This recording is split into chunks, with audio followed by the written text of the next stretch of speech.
You get the background and I'll take the Yeah. Hello, hello, hello. Welcome to class, everyone. My name is Alberto Carbo with the Matthew Wood Institute of Herbalism.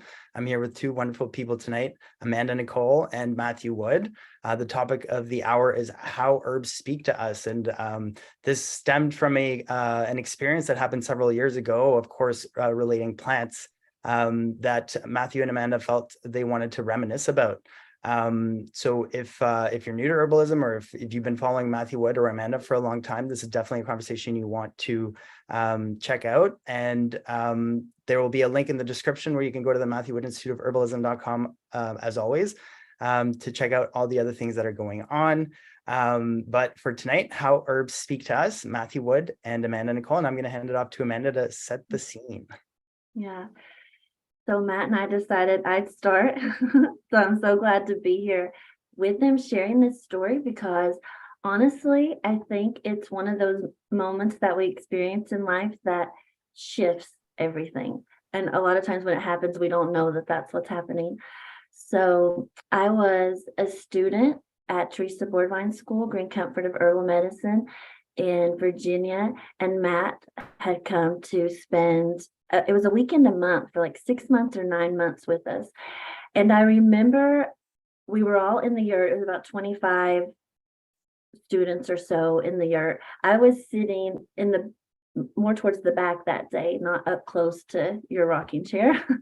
And Tulip Poplar came up. I don't know, I'm not really sure how, if you were talking about the heart or what the topic was, but suddenly everyone in the room started to just like chatter, and they were all saying, "Oh, Tulip Poplar is such a loving tree. Tulip Poplar is such a loving tree. I love Tulip Poplar. It's such a loving tree. Tulip Poplar loves humans." And I was sitting in the back really confused because I had only recently begun to communicate with plants, and Tulip Poplar was actually the first tree that I approached, like with the intention of connecting with in that way. But when I approached the tree, it felt like there was this enormous moat around it and a huge thick wall, just like a castle fortress. And it just felt completely unapproachable and not at all welcoming and a bit foreboding. And the phrase that I just had in my mind was impenetrable fortress. That's what it felt like to me. And at the time, I didn't think the tree said it, or it was just the phrase and the feeling.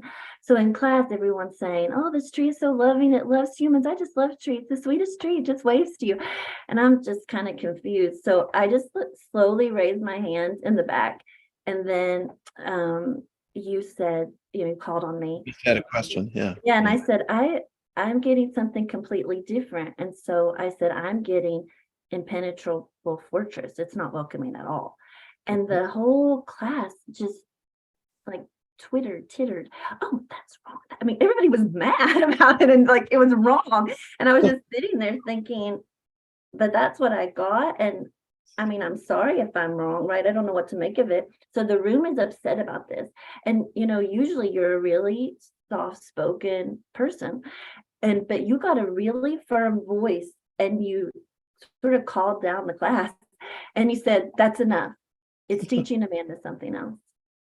And the whole class just but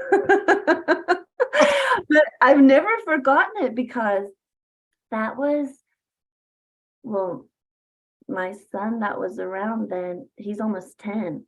Oh, right. Yeah. Little Will. Or something.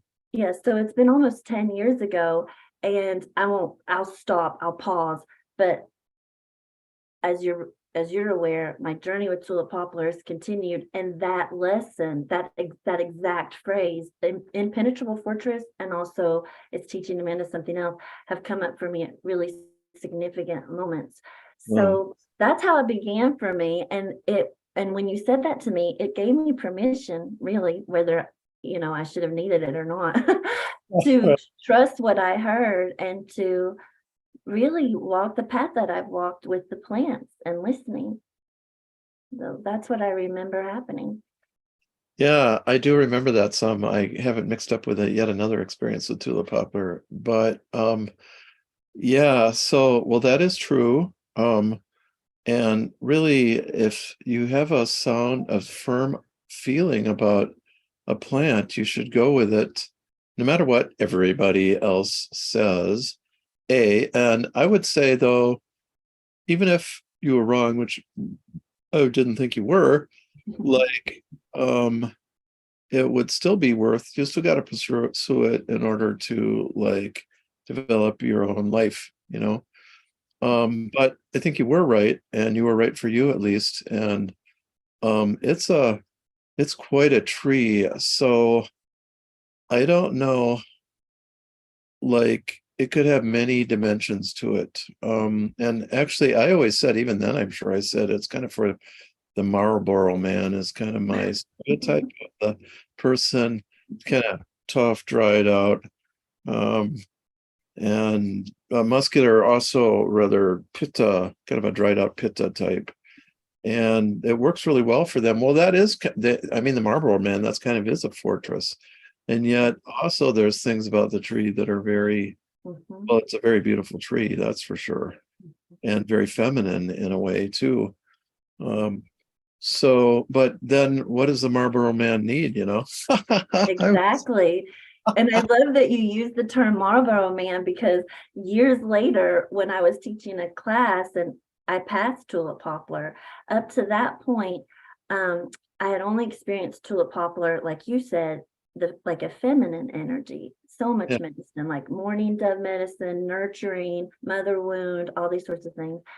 That's how I experienced it. Well, that day when I passed it, I just got literally the phrase you just used, Marlboro man. And I did. I got the exact phrase. I smelled leather, and it was like ranch, like a ranch hand, and like the actor Sam Elliott was what I got in my mind. But I thought, I don't really know what to make of this because I've never gotten this before. And what am I supposed to say to this group of people when we start to speak? Am I supposed to say literally the phrase you use, Marlboro man? But that's what people got that day. They said, I saw like a man's hands and there was leather. And some people mentioned like aftershave, like Old Spice. And it was great. We even pulled up, so since they were open to it, I pulled up a video of Sam Elliott so we could watch him and his Western way yeah, of speaking. But that's an enormous part of the medicine that Tulip Poplar has given to me, is that it's for, I had a student once say, your softest strong. And it was just such a beautiful phrase that she used. Her name's Paula. And she's actually, I think she's up your way, like Wisconsin area, but the softest strong. And that's what I found is like, it softens the edges and it makes it so that you can have on like those leather gloves because you're like, working on the ranch, but then you can take them off and the hands are soft. There's a tender touch. It's gentle. And so it really, I found, is excellent for balancing like those feminine and masculine energies, especially in men.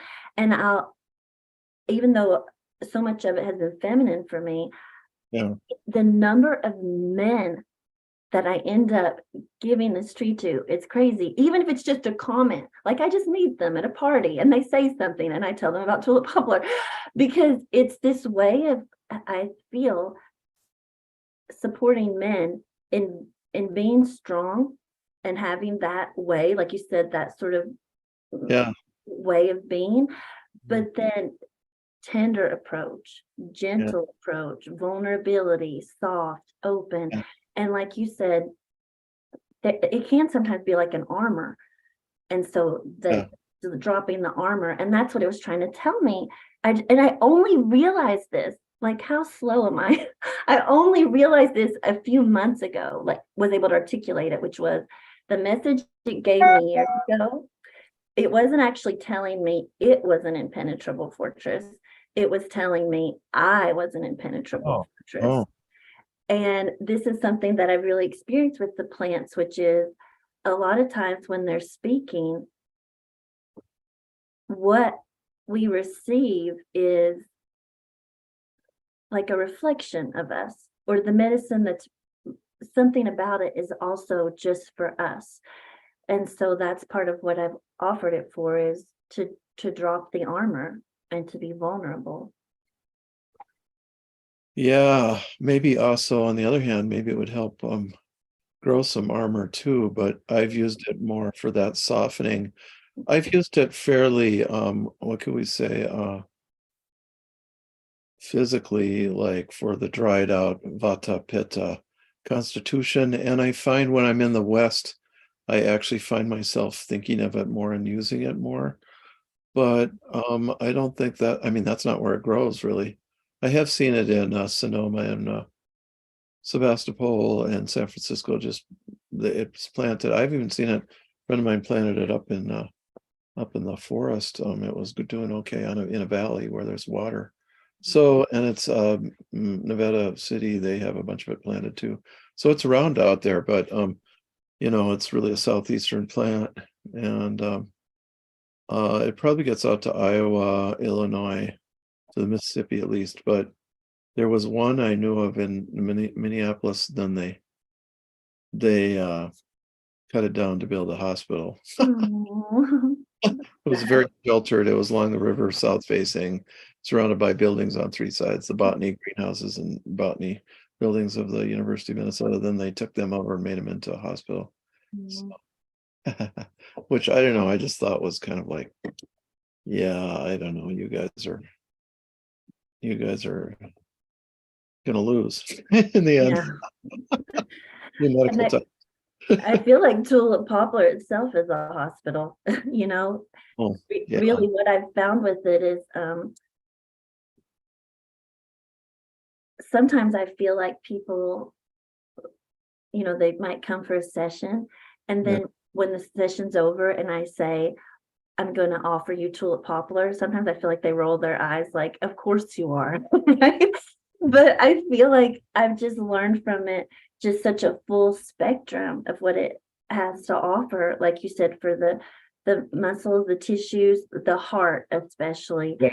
the womb and other places. And it's interesting because it's a tree that, when it comes to the communication, where it was the first tree that spoke to me, it's Yeah. been a tree that I've sat with again and again and again. And it's been like a counselor to me, which I think might have driven my former husband crazy, that I was getting my counsel from the tree. But there was just so much wisdom there. And one of the ways I would receive it when I sit with Tulip Poplar and other plants is, I'll just see like one phrase in my mind, like a phrase, or I'll see an image. It'll show me an image or a picture. But then in recent years, even just this afternoon, I sat with it. It's gotten to where it's just almost intuitive writing, just sentence after sentence after sentence. So that's something that I've noticed too about the communication is, it started off just a word or a phrase or like a feeling in my body. And now it's a dialogue and a conversation, that's started to happen with just practice and like opening up more and recognizing the voice of the tree versus my own. Yeah, this is I haven't had this type of experience with Tulip Poplar. I will talk about the people who taught me about it. But what I'm thinking about here, so I had accidentally mixed up, as we were saying just before the class started, mixed up that experience at Teresa's with the experience I had at Kathleen. She teaches, if you've ever been there, at that along the river, that beautiful spot along the river. It's like just 10 acres, but it's like long and narrow along the river with a cliff up above it. Beautiful little camp. Taught there, I don't know, 5-6 times. But so we went out on an herb walk, and there's the Tulip Poplar, which is common, everywhere. Well, in Virginia, it's really common, I think, everywhere in the South, but certainly in Virginia, there where she lives, and in different parts of Virginia too. And I'm envious. It's such a great tree to have around. And I put my hand on the tree and I was just tuning in. Boy, boom, it seemed like a beam of light went like to the cosmos, like just straight up out. Whoa. And like I knew it was connected to God, to the infinite, which is not something you experience in a lot of trees or plants. Like, and some of them are kind of like, "Rah, rah, rah," I'm friends with the gnomes. God, who's he? Yeah.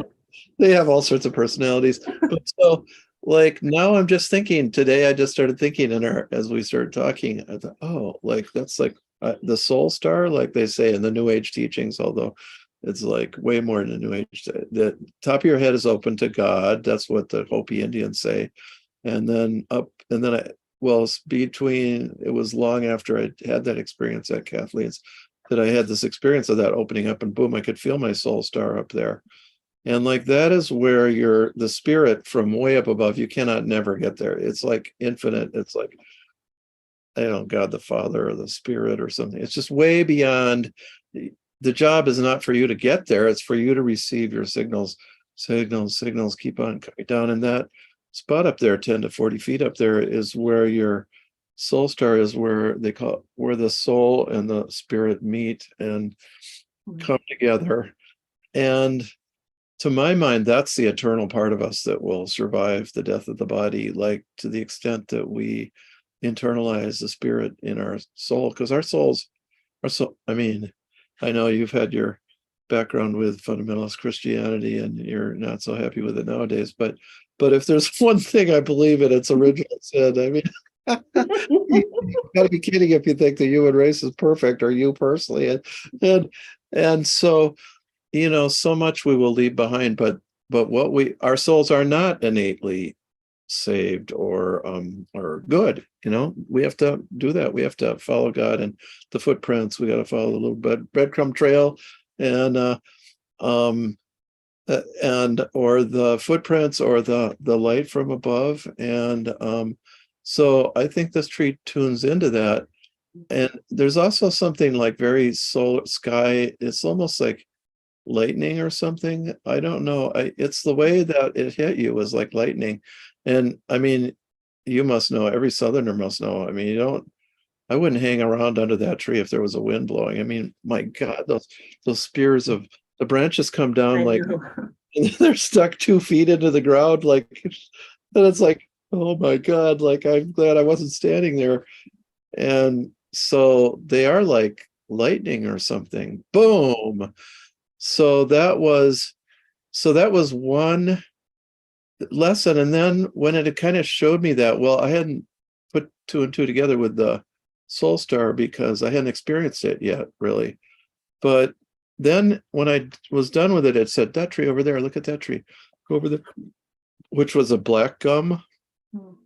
And I walked over and I put my hands on it, and it was like completely the opposite. It was like total darkness, just drawing everything into itself. Like the one was like total light emanating out, like blasting you. And this one was total, I call it receptivity, total darkness drawing the light into it.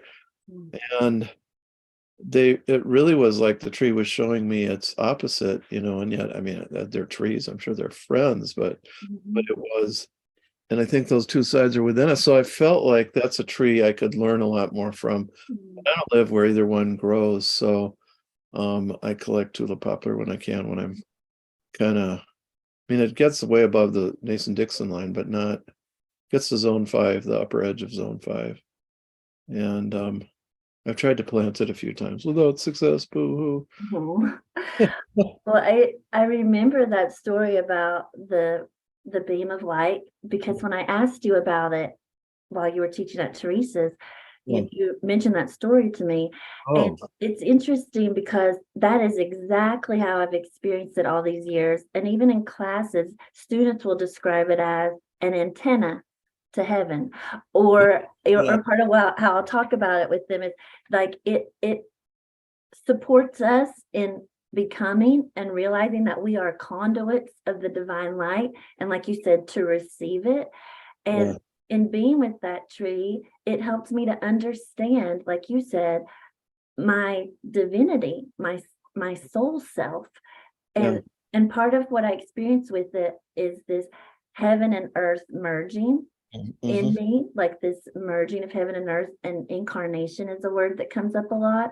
Yeah. So that's, and always angelic. And one of the ways it wanted to show me that, besides just like seeing angels and hearing the word angel, is its leaves. Because honestly, there might be a tree I don't know about, I'm sure. But for me, tulip poplar, the shape of the leaves, from the time they're small until they're mature, they have so many changes, in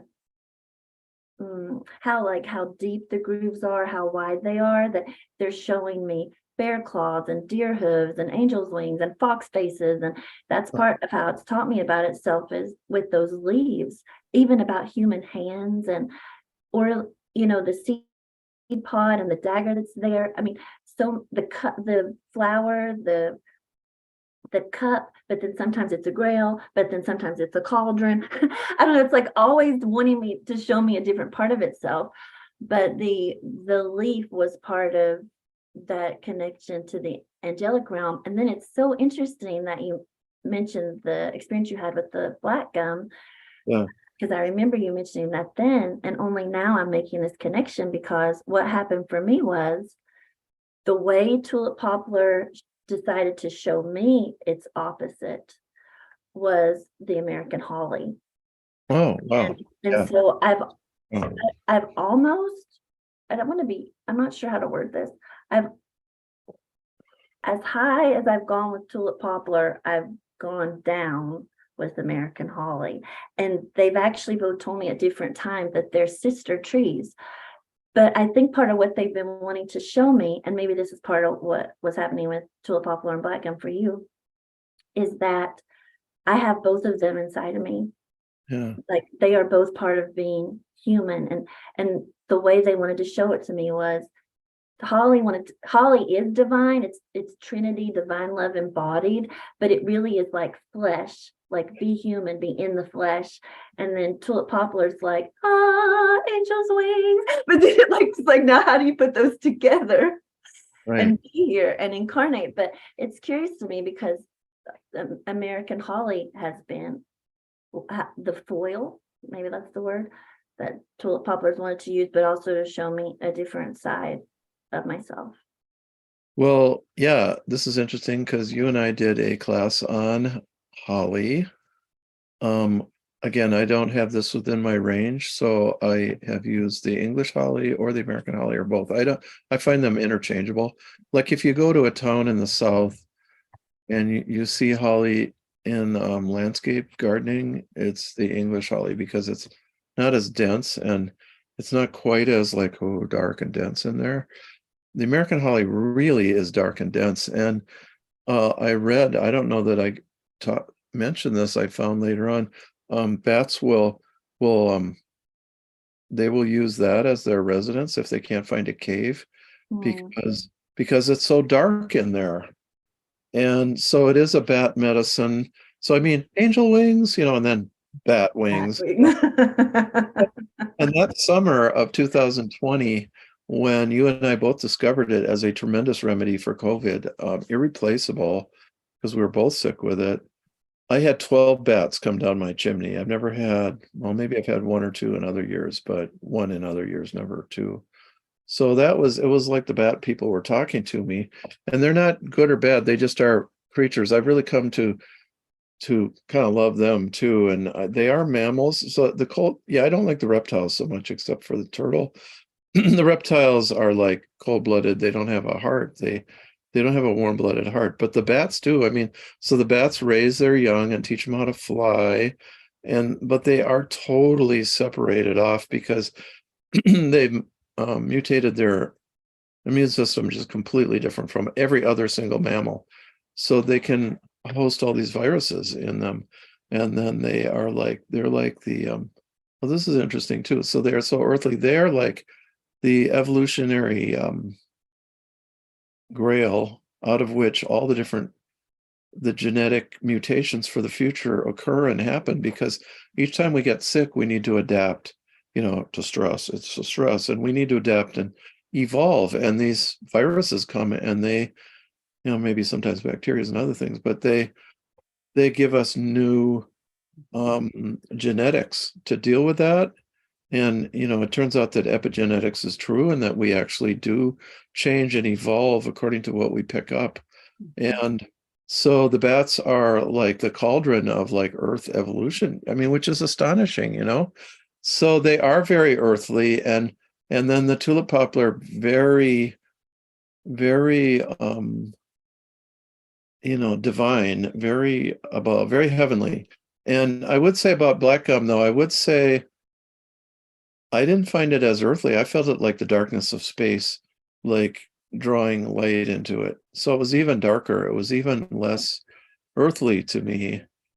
But yeah, so these two trees, I can see how they'd be sisters, and really pairs, and maybe the black gum is also going to fit in there. Grandmother darkness to mother darkness. Yeah. Well, it's interesting that you mentioned the bat medicine and the evolution aspect Yes. of humanity, because obviously the holly leaves look like bat wings. There's really no way to get around that. No. And yeah, if we're paying attention. Yeah. But I had a student once in a session with her. She and I spent 6 months of doing sessions together just on holly. That's what she wanted Wow. to focus on. I think she watched our holly Oh, class and then reached out and said, can I cool. do one of your programs only holly? So that's what we did. But she had this lovely phrase that she received, and it was that holly was presenting her with this idea, which was evolution through crisis.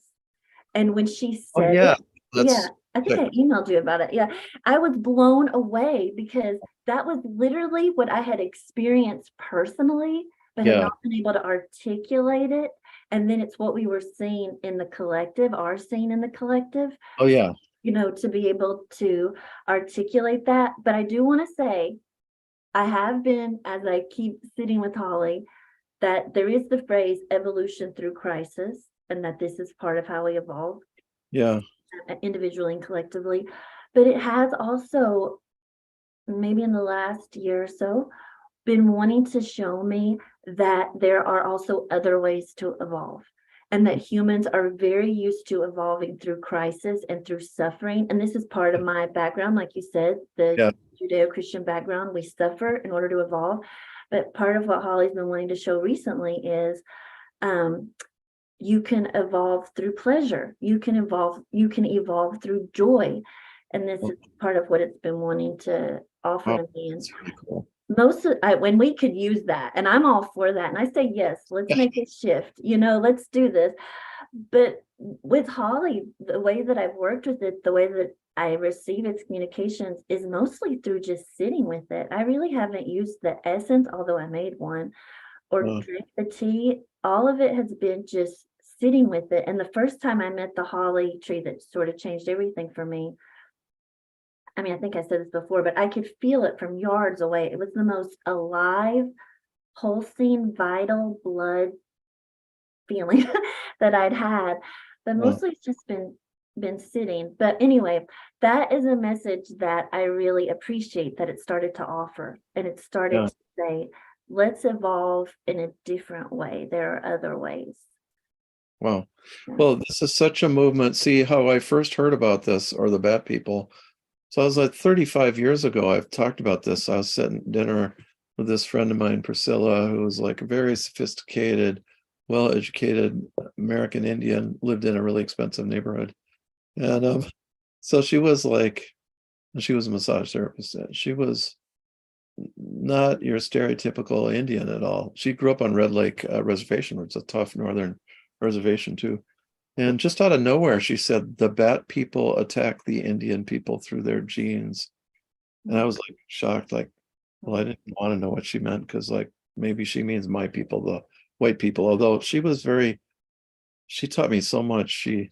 She wanted to be called, she kept on saying the Indian people. That's what she wanted to be called, not Native Americans or First Nations or whatever. It was all, or indigenous people. It was like the Indian people, because we are people. We are a people. Even we are the people of the land. So she'd teach me. She'd already taught me the word for my people, but Indian people don't like to cause you to lose face. Unlike all these wokists, and nowadays it's like lose face, lose face, lose face.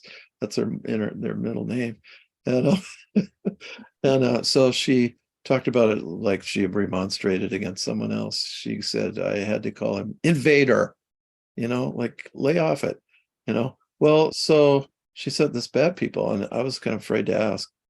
Like the moral is also. Then I asked my friend Arlo Omaha. He knew everything. He could figure out everything about Indian medicine. He said, yeah, Priscilla was right. Yeah, the bad people do attack the Indian people through their genes. And I was like, I should have asked then, but I didn't. So 30 years pass, and I hadn't asked, and they're both dead. And it's like, well, golly, the moral is always ask, even if you get rejected. Yeah. You're not going to get another chance. Yeah. So, but early COVID, March 2020, I mean, this is where we connected again after quite a few years, not back and forth every couple of years. But I talked, my friend Chris McPadden, I called him up, he had very bad COVID. He had double viral pneumonia. He's a Native American Ojibwe. So, and I asked him about that. And he said, oh, I don't like to talk about that necessarily. That's strong medicine. You evolve when you don't even know it. You change your ancestors, your past lives, it can all change. And so, but he and I learned an awful lot about it. So I used holly. Holly was essential for me because it protected my heart, because my heart kept on getting blasted. It kept on getting shut and then blasted open. Yeah. I needed the holly. And then I don't know how we connected, but boom, you were using holly. And you were quite sick. I was, and the way that holly first came to me was a gentleman that lives here in this area. He took one of my classes, and he came to me and said, I've got a holly tree on my land. I've been sitting with it for 10 years. I think it's special, but I keep bringing people to it, and they're like, whatever. And he's like, would you mind to come and see this tree? So this was before COVID. This was in 2018.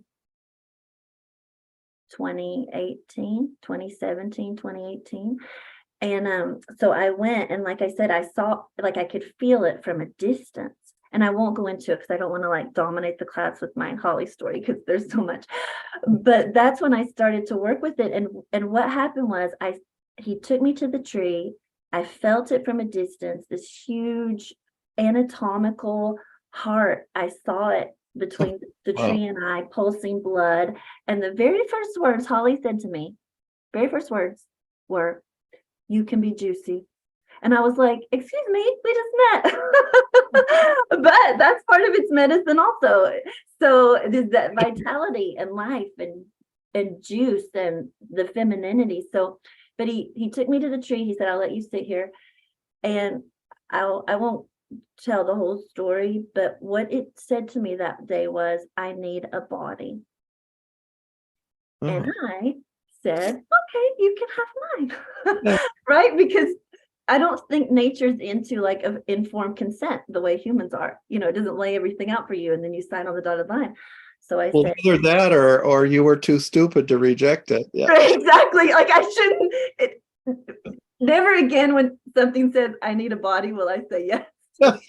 But I was like, sure, you can have mine. But what it wanted to teach me was, what is divine love embodied? What would it look like? What would it sound like? And all this.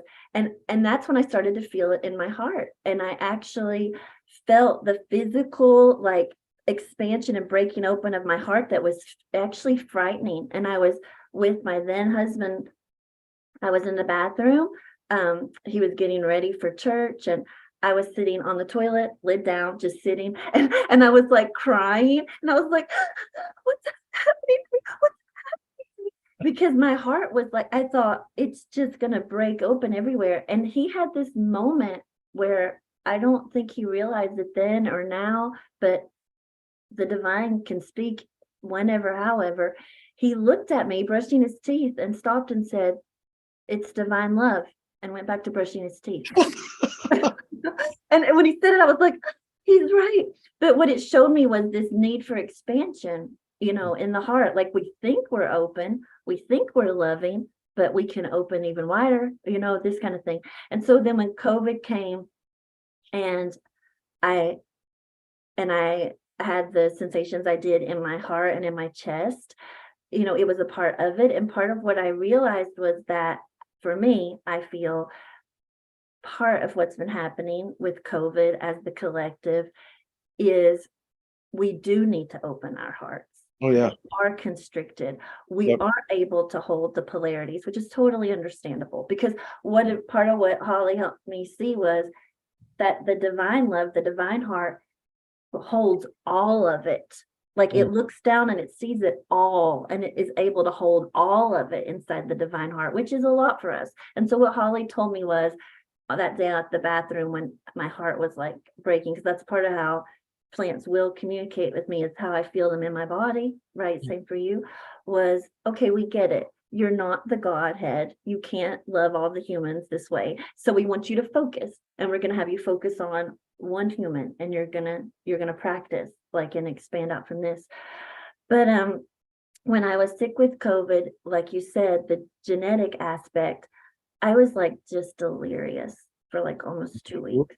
But what I could feel was I knew that like everything was rearranging. Everything inside of me is changing. And physically, I haven't been the same since then.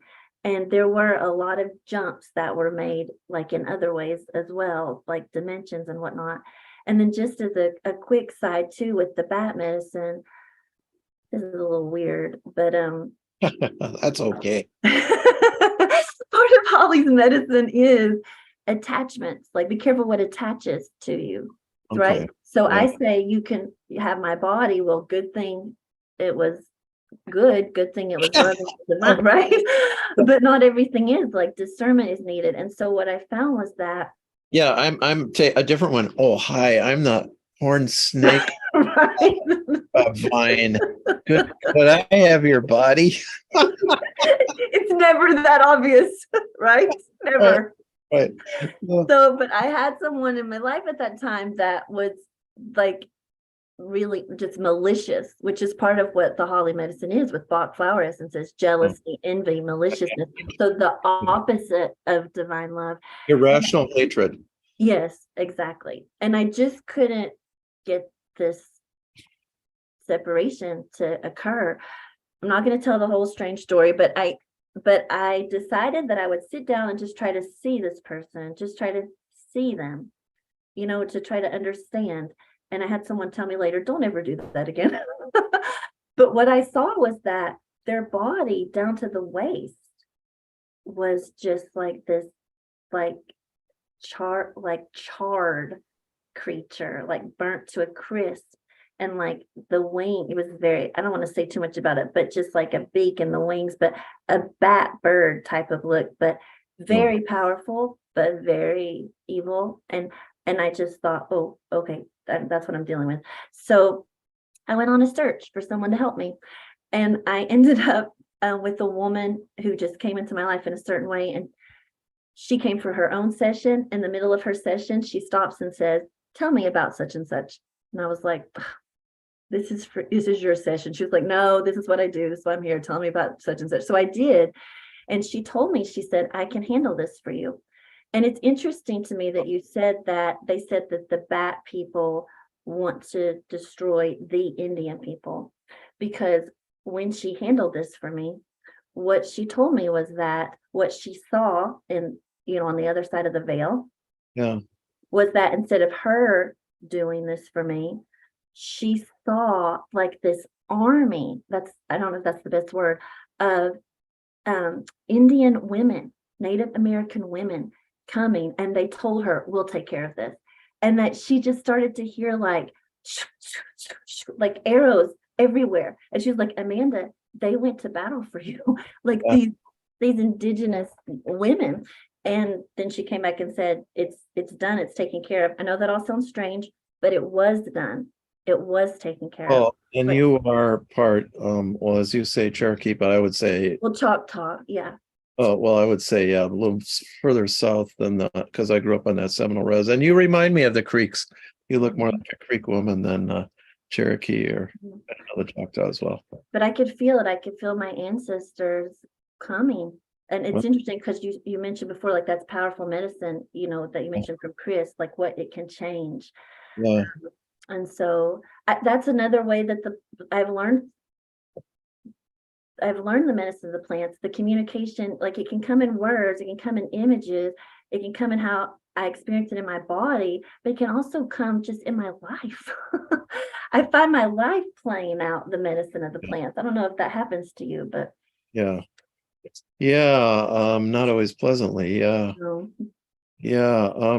Well, so we got the exact same message about the heart. So on December 31st or 30th or 29th or January 1st, well, 2019 or 20. So I woke up in the middle of the night, my heart was clenching, and then boom, it exploded open and just suffused with blood. I was just laying there, holy cow, like what's going on? And my mind said, is, am I being psychically attacked? And then no. Am I taking on someone else's karma? No. Is this see, there was one other option. I can't remember it right now. But so and that was no. So then and then these spirits came in the room and they said the only thing required to enter the new spiritual era is to have an open heart. And like then COVID hit like almost within days, I mean, that was the day that doctor first reported it in China. And then I had that experience probably 10, 12 times. And heart boom, clamping, boom, exploding open. And the very last times, so I had COVID, that was Delta, ended about June 15th. And then around December 1st, I had a little teeny blip of it. Was more like the dragons needed to talk to me. The dragons I dreamed of dragons on and on and on. They told me all sorts of things. Like that was another creature that like, oh, bad. Well, no, actually, No, yeah. okay. Yes, they did cause the fall of humanity. And they were really embarrassed about it.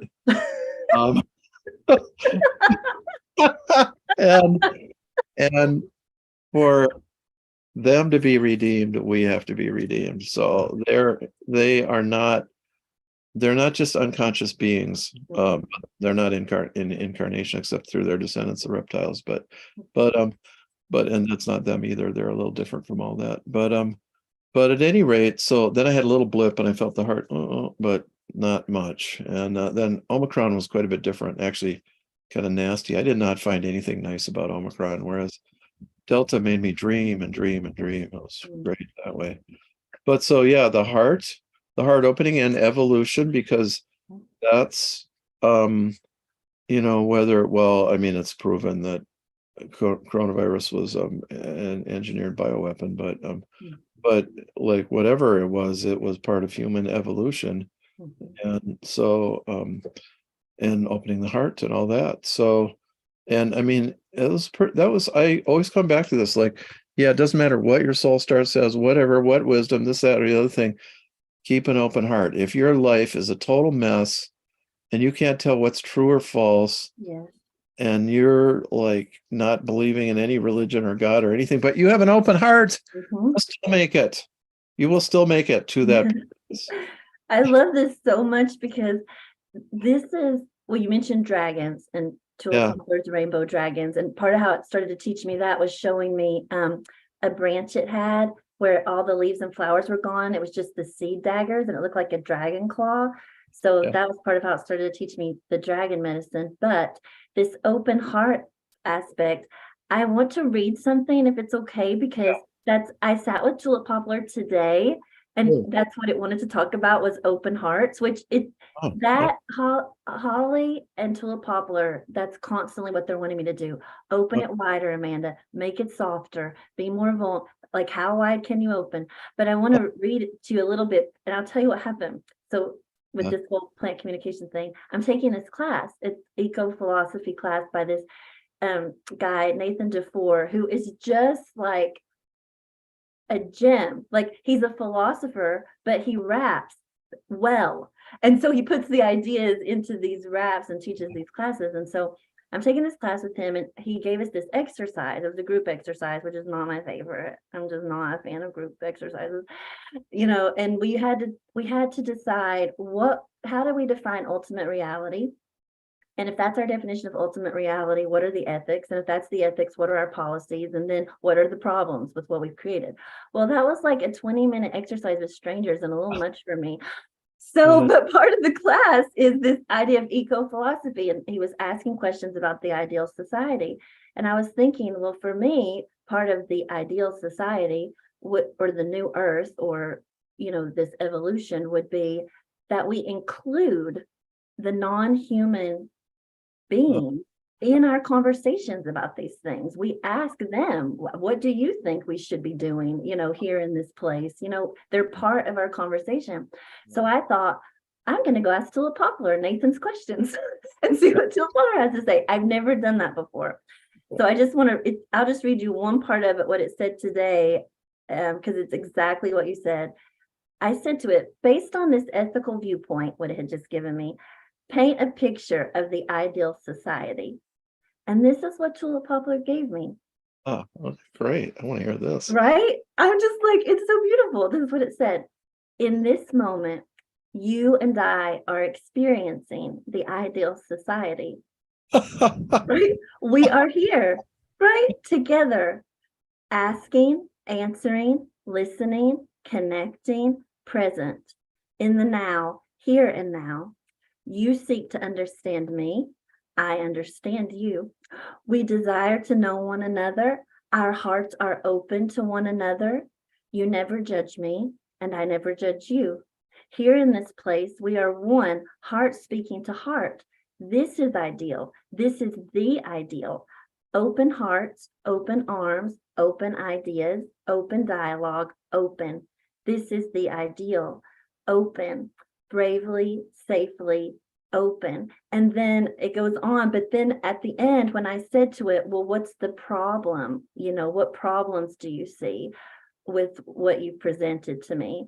And it said, one, that humans wouldn't believe it. It wouldn't believe some of the answers it gave. They were too simple. That's what it said. But then it said, but Nathan wants practical difficulties. So Tulip Poplar said, okay, the hearts are the problem. They're not open. They're not willing. They're closed. I understand. I know it's what I'm here for. Vulnerable hearts, trusting hearts, golden hearts, protected hearts, precious hearts. For fortresses, every man an island, every man a fortress. You must open your hearts. And then it goes on. But I just thought, here you are talking about open hearts. And just today, Tulip Poplar, when I sat with it, I had my pen and notebook ready. And that's part of what it gave. I'll send you all of its answers. It was just 3 questions, but the answers are so profound, but so simple. And that's kind of how it's become for me now with the plants, is not just like a phrase or an image. It's just become like stream of consciousness dialogue with some of them. But I just thought it was beautiful that that's what you're saying, and that's what it said today. So maybe it wants to be sure that message gets out again. Yeah. Okay. Yeah. It's gee. Oh, wow, there's the lightning. Can you hear the lightning over here?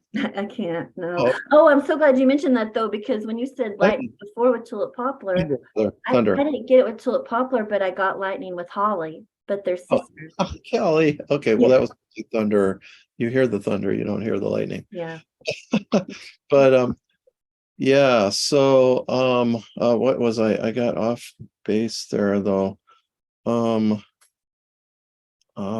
Gee, maybe I'll just have to circle back to it. Oh no, I know what it was. Well, with the dragons, so the dragons were like, yeah, they told me this whole thing. Yeah, they were the first thing I had eye contact. I looked at the dragon, it was embarrassed. I was like, what? They're embarrassed, like, oh, this is like the humans in the Garden of Eden, Well, they were embarrassed too. So shame, and we both, our species, gotta correct that. And it actually says in Genesis, cursed are you above all the other animals, because you have done this. It's like it didn't happen to any other animal, it happened to the ancestor of the reptiles. So but then an alternative vision came in, my friend Tracy, was on one of our RSJs one time. She said, well, I think there's some, the dragons go up to Upper Michigan. It's like, yeah, I've never even been there. Don't even, well, what? And so I went up there. So then she said, no, I don't know that you got to buy land up there, which I did anyways. They pretty much told me to. But the spirits in those mountains want to connect with you. There's some little teeny mountains up there. And they want to connect. So, and she said, oh, it's like the golden heart. It's like a golden heart. Well, then it was like it all fit in, boom. Like I felt this was like the golden donut, I called it. It's like circulating, heart energy circulating always in this direction. So I feel it. And in the center is the earth. And like in the future world, which has already started, only we are babies, like barely able to even, say gaga. And but in the future world, the earth will be at the center of our heart, and our hearts will be built on that. And so indeed, we will talk to all the animals, all the creatures, all the trees, plants, the sand, grains of sand, everything, because we will be back in touch again with the earth. And it's like, yeah, this is our home. And even some of us that feel like aliens, it is our home. And and it's not like Alpha Centauri or something. So maybe some people it is, but so we will put earth at the center of our heart, and our personal life will radiate out from that, and we will talk to them, and we will ask permission, and we will check in with them. So that will be the future world. And that's actually, there's actually a religious text on that called The Secret of the Golden Flower in fact, she was calling it the Golden Flower, by one of Lao Tzu's disciples, and translated by Baines with a commentary by Jung. But there's better translations, modern translations. But there was actually a sect where they meditated on the golden heart, and circulating it to this left. And that's so beautiful to me, because that's the exact phrase that Tulip Poplar has given me for years. It's told me that I have a golden heart, we have a golden heart, that heaven and earth merge in my golden heart. And what it means when it's talking about that is, this is new earth, this is return to Eden, Yeah, right. When I say return to Eden, I mean that idea of like paradise, but also the communion that was there between the plants and the animals, and that's image there, because in this story in the Bible, Eve isn't surprised when the snake starts talking. This is normal, this is natural. So that's so beautiful, because that's the image that it gives me. And what it has wanted to offer is that the dragon, I mean, there's a lot of different ways it wants to present the dragon, but part of it is that the dragon is protecting its treasure, and the treasure is the golden heart. Oh, wow. And that the dragons, as you said, were creator beings, that we are creator beings, that we have the ability to create new worlds, that we have already created worlds, and this wanting us to tap into that creative aspect of ourselves, not only just to like paint or draw or build a house, but literally create new worlds. Like humans, tap into that, because we need this aspect of ourselves right now. Yeah. Yes, and the thunder and the rain is coming right now. We've been short on rain for quite a bit. 2 weeks with no rain. A little hard in the spring. Yeah. I've been watering every day. Yeah, so wow, we're having coincident vision. Yeah. And I love it, because when you say we're having a coincident vision, I have this friend, well, Angel, because you've done an interview with Angel Deer in the sanctuary. Yeah, right.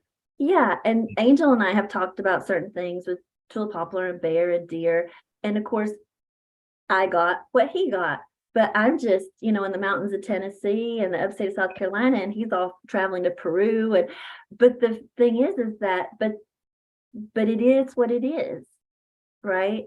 The vision is the vision, the truth is the truth, reality is, so the medicine is the medicine. So the fact that we would have similar or even exact words and phrases almost doesn't surprise me anymore, because when I do classes now, I can tell that a lot of times when we sit with the plant, if I pass a tincture and essence or sit with it in person, people aren't really sure what to expect, but I know what to expect.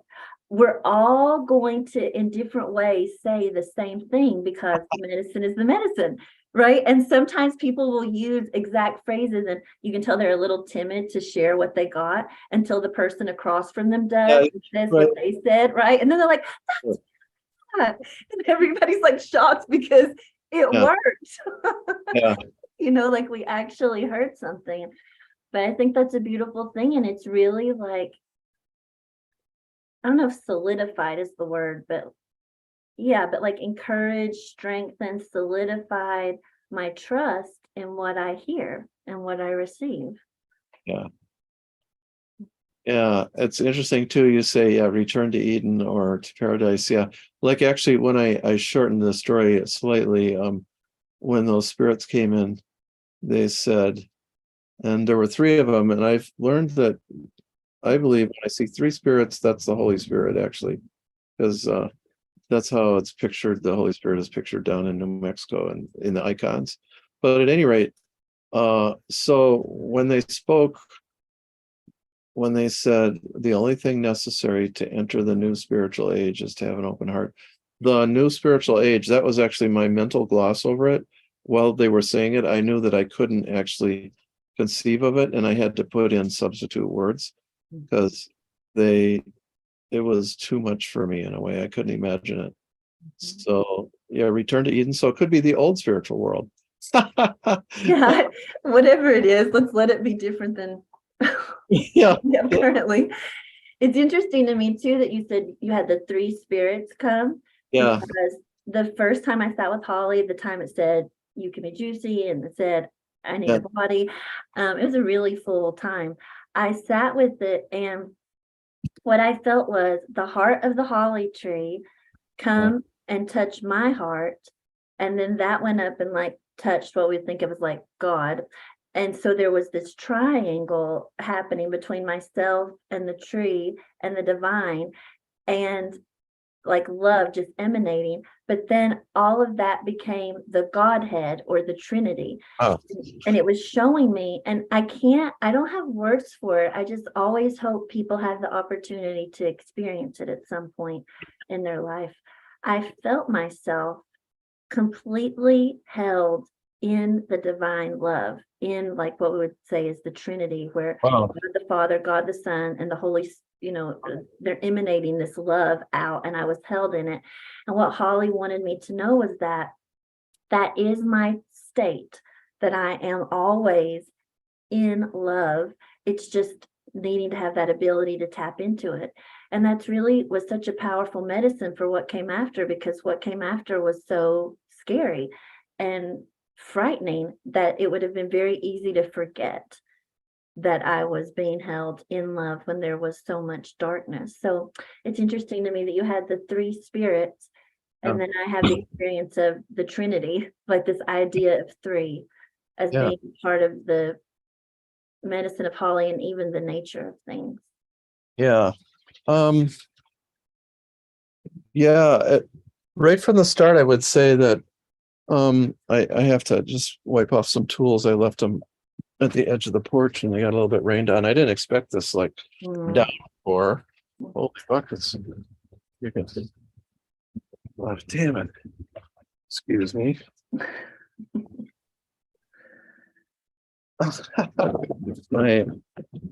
This axe, boy, I love the Fisker's axe. Man, there's no axe better than the Fisker's axe. Advertisement for Fisker's axe. Jeez, it's just like, oh golly, I'm 69. I just love to chop. My only exercise that I truly love is chopping wood, and that's partly because the Fisker's axe. Oh, hey, raw. And then I don't really need to hatch it much, but boy, like boom, if you wanted a hatchet to be your to throw your hatchet throwing contest, I would recommend it. But okay, so sorry for the interruption, but that was kind of fun. Cool. I don't like it's probably part of the medicine somehow. We just don't know it yet. Yeah. Yeah. Right from the start, Tulip Poplar was very spiritual. The first thing I got about it, the very first thing, as far as a mental state, was it was for people who felt they were unforgivable. And which is pretty powerful. And like there was one guy who came to see me, he'd gotten a divorce, like, well, he was just someone who, like, to fail in his marriage was like an impossibility, but it was his fault and he couldn't, and his wife forgave him, his ex-wife, and he remarried his new Oh, wife was okay with him, but he couldn't forgive himself. He felt he had failed. And so that and Tulip Poplar helped with that. And so it really has been spiritual from the very start. And of course, holly is like, traditionally the holly, she bears a berry as red as the blood. And Mary, she bore Jesus, who was wrapped up in silk, not mud. I don't know, something. I can't remember the whole thing, but it's, so it's the Passion of Christ and it's the blood, all that kind of stuff. So that tree has had those associations. Now, Tulip Poplar was a Native American tree, so it was unknown to Europeans and to their iconography, so to speak. But yeah, wow. So it's really interesting. Yeah, we hadn't talked since, we both, I don't know, I would say quite possibly my life was saved by holly. I don't know. I didn't get that sick with yeah. the COVID Delta, but I had it for 3.5 months. But you did get quite sick, and I'm really glad. I used that in Nigella. That kept it at bay that whole time. So I yeah. love that you connected both of those trees to Christ or to Jesus just now, because that's what they wanted to show me, is that for Tulip Poplar, with, like, its flower cup that's just full of light, like it just catches the light, and all of the yellow and even the green is like this yellowy light green of the leaves, but it's wanted to show more like Christ consciousness is the word that I have in my mind, but the divinity aspect. And then holly has wanted to show like the Jesus the man aspect. It's wanted to do these two different ways. So here's this Christ consciousness, divine, ethereal, angelic aspect, but then this is Jesus the man. And this is kind of controversial, but I like you and we're here, and I'm gonna say it, that part of what holly wanted to show, along with rabbit tobacco, was that not only was this idea of Christ the man, but in the flesh, and in the flesh also the passion, like sexuality and sensuality, is part of what holly wanted to show. And it's a way that it goes back to what you said before, this shame that we have, where it's like holly shows how even that is divine and redemptive and part of like the divine expression. And also, along with shame, which is where often will feel like unforgivable. I just had this moment when you were talking about the unforgivable aspect of Tulip Poplar, which is a really beautiful part of its medicine. I don't know if this is true or not, but I got the dragons when you said that, how even the dragons, like I get them so much from Tulip Poplar, but they've needed some of that medicine because they could feel like if they had a hand in the fall of man, like that's unforgivable. Right. So even them like needing to feel that. And part of what Tulip Poplars wanted to show me is also part of holly's, which is where the divine heart can hold everything, is to draw up and draw out. And at least for me, and then sometimes this is hard for people to process, that there's nothing that's unforgivable because there's nothing to forgive if we're able to keep moving outside of like our current dimension and state of being. Just personal stuckness. Yeah. If we can keep moving ahead. Yeah. Yeah.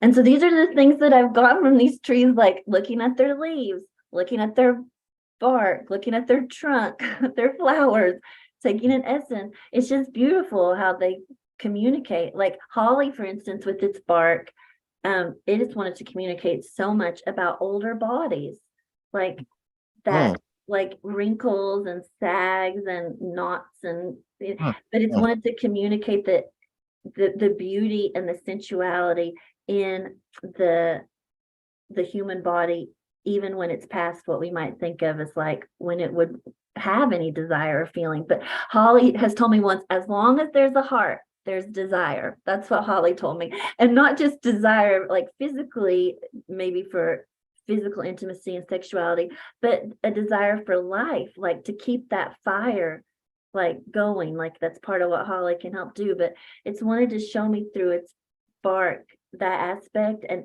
also animal medicine wise, with all those wrinkles that it has around it, it wanted to say pachyderm.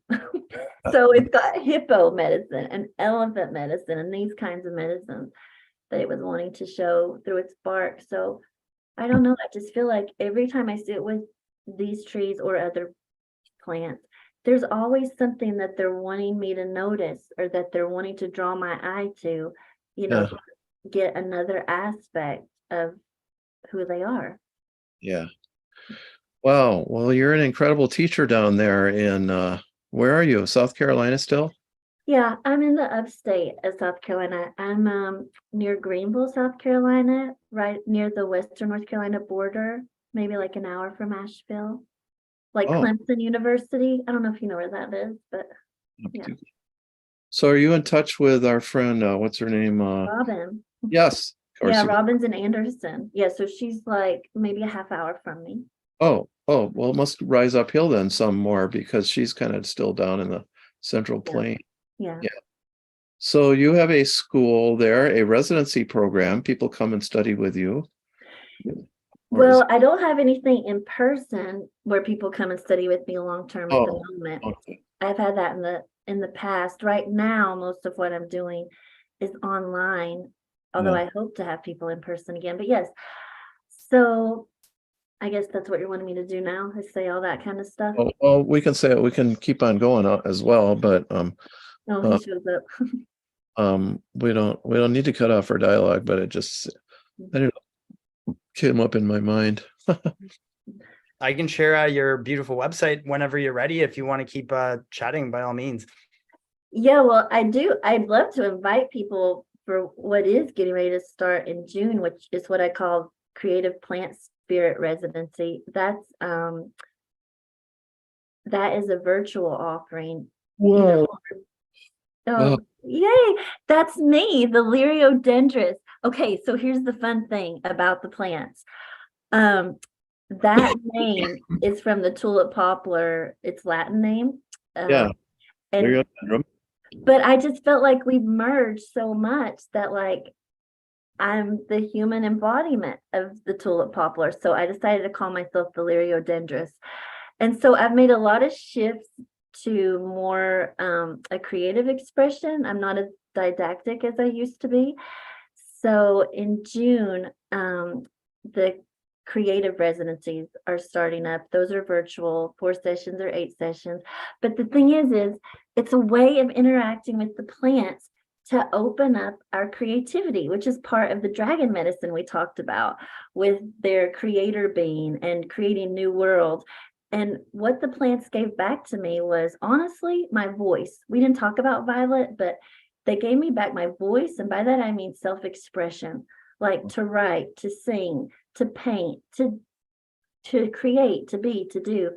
So that's what I've got starting up in June that I'm super excited about. And then there are other one-on-ones like herbal consultations, which I do, but they're pretty magical. And a friend of mine said he was trying to explain it to what Matt would call a muggle friend. Yeah, right. And the muggle friend answered, kind of confused at first. And then the muggle friend said, so like counseling plus a plant. And I was like, yeah, that'll work. So I have those type one-on-one sessions in the Wonder session, but you can tell the little tabs. There's songs here. There's channelings from the Tulip Poplar tree. Yeah. That Oh, must so be a nice. dog. It's pretty. Yeah. Yeah, dogwood. I remember Matt, another Matt story, just real quick. I don't know how much time we have, but Well, we got lots of time. well, when you were teaching with Teresa at that same class we talked about, see, like I just love it. I'm so happy with the artwork. Sorry. I'm so pleased with myself. It's totally Tulip Poplar. It's just amazing. This is part of me and Tulip Poplar collaborating. I collaborate with the plants to create things. But anyway, the story about dogwood is Matt and I were I had asked him to dinner because in those class sessions there were like 25 women, and everybody was talking, and it was hard to like ask Matt my questions. So I asked you if we could go to dinner before one of the classes, because I thought I just need to get some time to myself. It's such a crowd. So we went to dinner and dogwood came up. And I said something about how I'd had a dogwood in my yard when I was small, and everywhere I'd ever lived, I'd had a dogwood tree. And you said to me, yeah, I can see that. You do. You have dogwood medicine. You said you're elegantly awkward. And as soon as you said it, I literally was like, he's right. And now I don't know what to do with my hands or how to eat my food or if I'm chewing. And it's like, it's so true.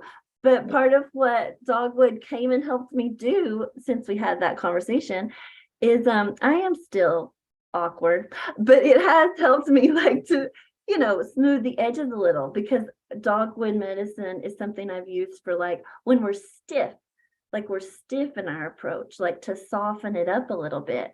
And often that is because of, in my experience, like trauma. Like even to be honest with you, like when I was growing up, you would get spanked. Like, I don't know if people use that phrase now, but like, you would get spanked on your bottom, and that was just normal. But I think that makes for a lot of like tension in the body. Like, and so there's not like hip movement and like elegance of like dance, like because of this. So I've been using dogwood for that, but that was another moment that you gave me a line to use with the plant. I Yeah. would have said awkwardly elegant, I think is more likely what I would have said. Are you sure I said it the other way around? I don't know. I wrote it in my book, or if it's in my book, it's gospel, but I'd have to go look and see if I put awkwardly elegant or elegantly awkward. But either way, those two were like combined. But that really has been a lot of how I felt. And that's part of how I experienced the plants too, is dogwood has swan medicine. And that idea of like the ugly duckling and like kind of coming into your own. Yeah. Yeah. Thanks for showing the website, Alberto. You disappeared, but thank you. I appreciated that. Yeah. Yeah, gee, we should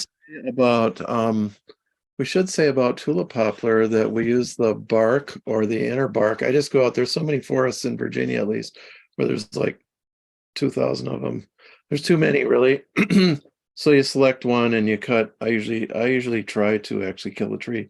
So you cut off the bark and maybe that much in a tree that size, and then I shave it like that, and they're like tongue depressors, and then I put them in brandy. It tastes really pretty good in brandy, it's the only acrid herb I know that actually tastes kind of good, because acrid is the vomit flavor, and it somehow it manages to overcome that and to be elegantly awkward. No, actually,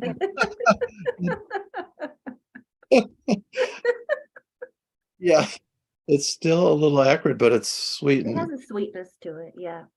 Like I love to smell it. I mean, it's just like this sweet melon fragrance. It has a real sweetness to it. And that's usually how I'll use it too, is the bark tincture. But I found this is part of its medicine too, is that, and Robin showed me how to do this. If you score it, then you can just slip the bark right off. Right. And that's what it wanted to show me as part of its medicine the day she and I scored it, to have that to make the tincture, was it just slipped right off. And so it was telling me that it could do that for my heart, because I was saying my heart's wide open, I don't want it protected. And it told me, it showed me the dragon claws and the dagger, and it said, if you don't use me, this is what it's going to feel like. And I was saying, but I want my heart open. And so it was telling me, you can slip me on and slip me off.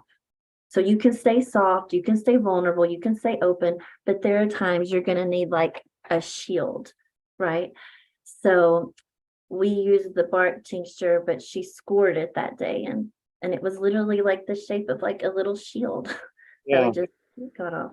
Yeah, and that's actually, they use that in Appalachia. You've probably seen those baskets they make out of by scoring on stuff. We won't go into that, but that's an important. Yeah. What time of the year did she do that? That was in the spring. Usually it's best before the summer solstice, like when the sap is rising, so it's moister, because later in the season it gets dry and it's not as. Tree actually, so up here when the sap is running, like the maple sugar and stuff. Yeah, early spring, like the tree will often live because it's laying down the cambium layer. So you're actually not killing the tree. I'm not good at this, so I'm just telling you what I have heard, but Well, we did that from a tree that had fallen. It had fallen in a storm. And she called me and she said, Amanda, I got a tulip poplar down that told me to call you. So she called and I came over and had a moment with it. There was a story, but so it was one that had fallen in a storm. So I don't harvest it just right off the tree, it's like a fallen branch or something like that. yeah, no, I picked these places where it was overpopulated. Yeah. Right, the scoring is the best way to do it. Mhm. Yeah, and then holly, let's see now. Yes, there's the flower essence from Dr. Bach. I've never actually seen the flowers. Actually, he made bud essences for the trees. Most of them are made from buds. But there must be flowers because there's berries. Yeah, But I've seen flowers. oh, okay, I've never seen them.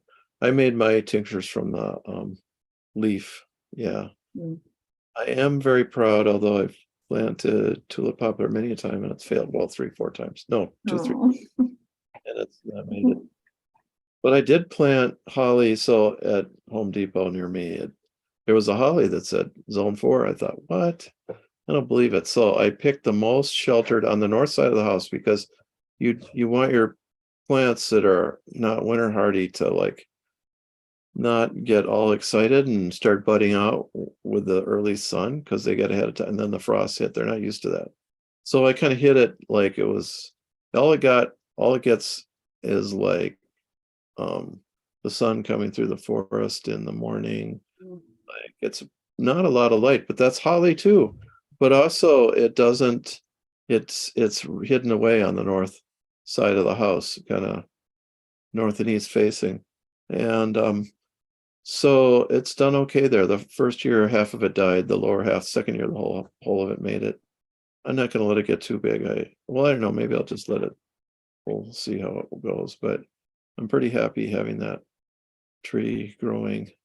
So yeah. Yeah, so making them yourself, well, it's not in commerce. And holly is not toxic and poisonous. I looked this all up. Actually, so I have a essay on the Institute web library. I do give references, like 2 different sources said not toxic. What is toxic is the berry. And that is so unpleasant. I don't know that they've ever known anybody to die from it. They've just known lots of people who wish they were dead. Yeah, It makes you vomit and yeah. yeah, and like that's not even the worst of it. It's just like you just feel terrible. And so the berries are completely inedible, but the leaves are not. They do have a little bit of the saponins. It's saponins that are, well, I don't want to call them toxic because I'm an herbalist and every part of the plant is good to me, but the saponins are what would make you like vomit and throw up and diarrhea. But that's what the body makes steroids out of. Well, so the leaves have very slight saponins as well as other properties. And I only found one paper. It had been shown up to be an antiviral, which is how you and I used it and relied upon it like profoundly, like we really needed it. Yes. So yeah. So it is um So it is an antiviral, and I do believe it's very well suited to COVID and probably to the vaccine side effects, because it's really when the virus has gone beyond the innate immune system into the adaptive immune system, or acquired immune system, which sounds so bad, like yeah, you acquired this. Oh, good, you're evolving. But so it's it's a we've already spoken about it so much. Yeah, I don't know what more we could Well, say. I do Yeah. want to add something about the vaccine aspect, because part of what it offered was, well, the way that I learned about its medicine in this way was with the leaves, where it has the spikes, on the Yeah. edges of the leaves. Myself and more than one client or student, as we were sitting with it, would get words like injection when they would see the edges. And I was like, it's spot on, because when Holly came to me, I had this really fevered, this was before COVID, but I had this really fevered experience, like between waking and sleeping. So it's dreaming and not dreaming, and very fevered. And there was a person who, again, like we've talked about, people who are malicious towards you, or there's hatred, or they're wanting to harm you in some way. And I saw this person come onto the back of my neck, and they were like this metallic spidery type thing, and they like injected the back of my neck, and I knew when they did it, like they were trying to harm me, and they sort of like clamped onto my neck. And then it was shortly after that when a lot of things started to unfold, and it was part of Holly's story. Well, then I had a client come. She actually watched our Holly class that we did together. She reached out for a one-on-one session because of Holly. And then Yeah. she told me her own story. And she had, and I didn't tell that story, I don't think, in that video. No. And I was shocked when she mentioned that she had a dream where on the front of her, this hand had grabbed it and like injected something into her throat. So she had it on the front, I had it on the back, but it's still this image of injecting. And then people, that's the word that they'll get. And of course, Holly has spoken to me so much about the heart, but also about the blood. It wants to show me like vital, healthy blood, And so part of what has been happening with some of the side effects is that that's not what we have. We don't have like free flowing, juicy, healthy blood. And so that was part of how it was wanting to show me how it can, Of the vaccine is the with the clotting, that it can come and support the body in beginning to flow again with like healthy blood. But it wanted to focus on this idea of injection, and the injection can be physical, and it doesn't even have to be a vaccine. It can be another type of injection. Like, for instance, I have a client who came to me, and they work with people that have substance abuse. They use the term drug addicts. I don't know what the right word is anymore to use, but and I felt Holly so strongly as he was speaking about one of these individuals, but I didn't know how they were experiencing, these difficulties with substances, until he said they use needles. So again, it was coming through for the larger picture, but there was still this idea of an injection of some sort. But that can be physical, it could be the vaccine, it could be drugs, it could be something else, or even like a psychic attack, like you mentioned, in the idea of attachments. So yeah, that's just another way that Holly's like revealed itself, through like dreams and its leaves and berries for how it can support us if we have like ill effects from something like that. Yeah, let's see. So this is interesting, just because it came up today. So I've been trying to come up with remedies for the vaccine and side effects, and I just thought of geranium, so I use cranesbill or geranium. Cranesbill brings you the essence when it's been lost. Like somebody who's been on drugs, either recreational or medical, and they no longer are in charge of their own aura, body, energetic system, life, and they're trying to get off. And crane's-bill or wild geranium, it's like the crane bringing the baby, the stork. Yeah. It brings your essence back to you. Mhm. And so I've been thinking about this, and I had mentioned this to a friend. She dropped by to visit from she's lives downstate half a day, and she said, well, how are you doing with the wild geranium? I was like, what? Oh yeah, I forgot I talked to you. So we went out and we picked some wild geranium today, Mhm. made some flower essence, which I brought in just before the rain and poured off like minutes before. But so I don't know what you think of that, but to restore lost essence, Mhm.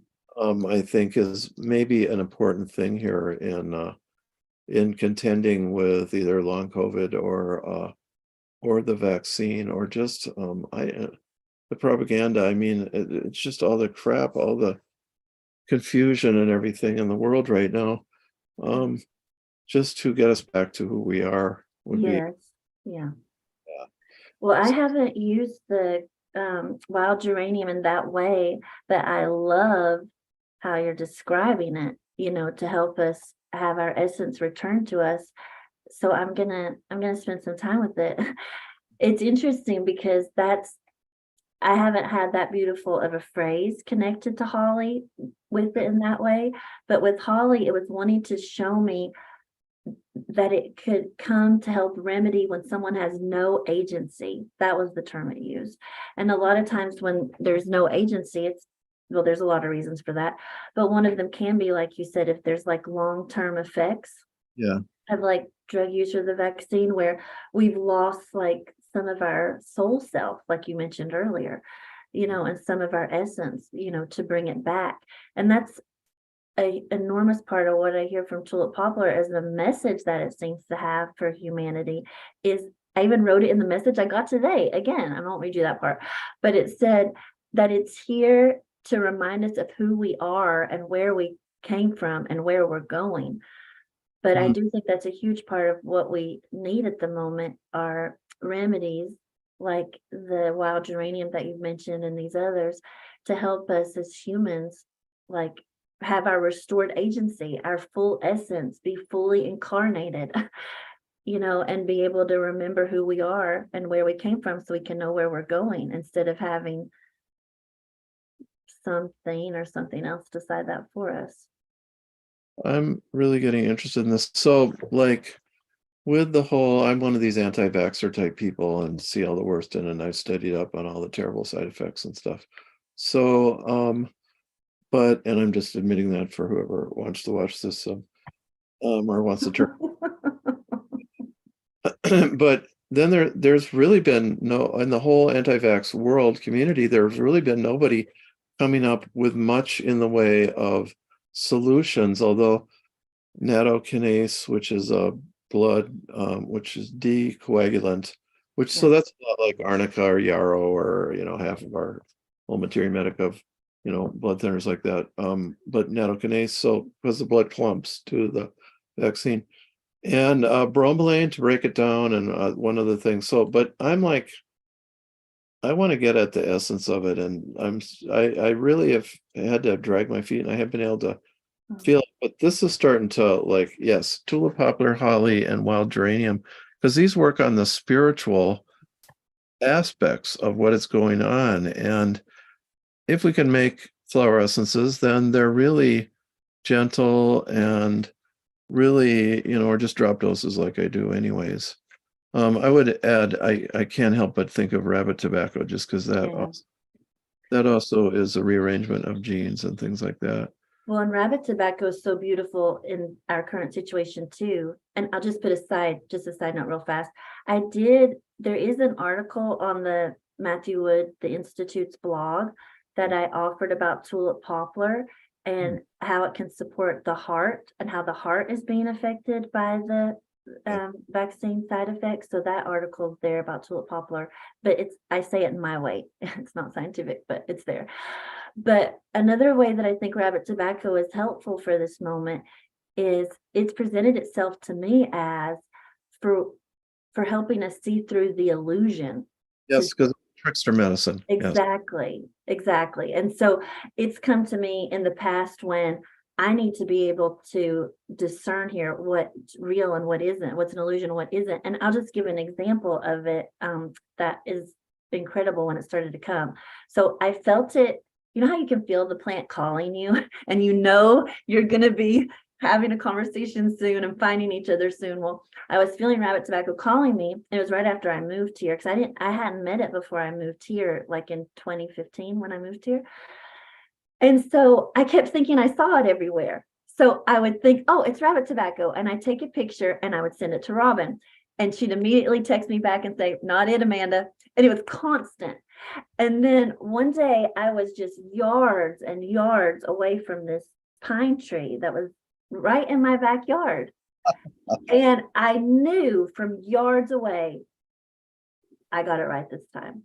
Tobacco. And I got there and yeah, it was rabbit tobacco. I didn't take a picture. I could smell it. I could see it. It was rabbit tobacco. And so that's how it came. But the journey up to finding it was this trickster medicine. Well, then I was at this like chapel service at this like small Christian university that's here. And a woman spoke, and at the end of it, she told the students that there was 8 minutes of chapel left, but she was finished. And so she said for 8 minutes, they were going to sit quietly and just learn how to be still. And I was like, yeah, like I'm sure the college students were like, what? Yeah. Like 8 minutes to be still and just listen. So that's what I did. And I had a vision. Rabbit tobacco is the only plant that I have seen Jesus with when I've been sitting. Like I feel Jesus around American holly, but I've seen it with rabbit tobacco. And what happened was Jesus came to me and well, I was on a beach and of course there he is and it's beautiful and there's the wind and the waves and he's, frying fish. And he invited me over to come sit with him. And we sat side by side and it was really beautiful. And I lay my head on his shoulder and we had all these conversations. I asked him questions, some of which he told me he was not going to answer then, which is very Tulip Poplar. And then he gave me a black book and put rabbit tobacco on top of it. And I was like, what am I supposed to do with this? Like, and he just smiled like, you'll figure it out, And so what happened was a little while after that, I was sitting with the rabbit tobacco and I was on the beach again, except this time the beach was stormy and it was like a completely different, setup. But I just knew like, oh my goodness, I'm on the beach again, because usually when I sit with a plant, I'm in a cave, I'm in the forest, I'm by the river, I'm never on a beach. So I was like, yeah, you're gonna get to see Jesus. I'm so excited. And I'm looking for him. And suddenly there's this huge black dragon, and not a tulip poplar rainbow dragon. This was a different kind of dragon. And it's like black and it's doing all this and it's trying to scare me. And I don't care because I'm going to see Jesus in a minute. And I'm like, shoo, get out of my way. I'm not interested in you, and it just poofs like, well, she doesn't care. She's not interested. And then I see Jesus down the beach a ways and he's walking towards me and I'm so excited. But as he gets closer, I see that like, that's not Jesus. And he didn't have a head. And there was all this, like, it was the same sort of black dragony stuff, but it was like coming out of his neck. And I was like, no, this isn't Jesus. And I just got the word illusion is what rabbit tobacco gave me. And that was years ago. And honestly, Matt, since then, it's just been like a constant unveiling of the illusion for me. One with like religion versus what is so, but it's rabbit tobacco is such a plant for our time, like you said, with propaganda on so many levels, with so many things.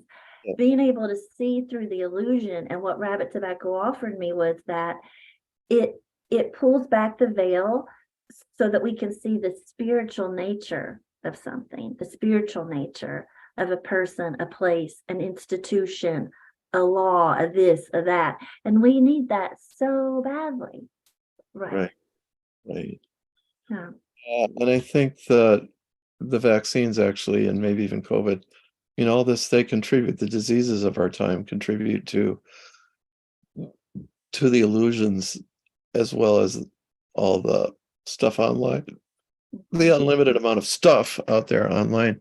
Yeah, well, let's see. I feel I want to close here with, I mean, because immediately Jesus on the beach, where would you think of? Like Sea of Tiberias, Sea of Galilee, you know? Right. Oh, I was there in February, Oh, nice. and I taught at a conference overlooking the Sea of Galilee at a really beautiful place. And my hostess, Rivka, her husband brought me to, he needed to do a little shopping. He brought me along, but he was also trying to show me the holy places, brought me to the city of Tiberias, which is, one of the 4 sacred cities of Israel. But like, God, what a slum. But I thought, like, I mean, with the ocean front, there was these buildings like weeds. Maybe you can't build on where there's ancient foundation or something, but it's like all this undeveloped property along the ocean. And I was like, wow, this is like, if there must be some Jewish millionaires that would want to invest in this, but like no, but it's dusty, dirty downtown and everything. But so there was the tomb of Moses Maimonides, the Rambam, who was the greatest like commentator on the Bible. They say the best from Moses to Moses. There was nobody like Moses, but he was a doctor, and he was a famous, really important doctor in the Middle Ages, and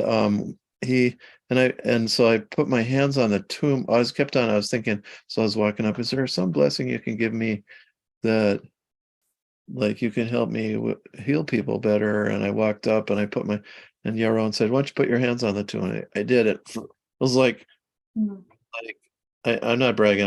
I got to say, he acknowledged my mantle of authority and I acknowledged his. It was just like, oh, wow, you're a real healer, Moses. Yeah.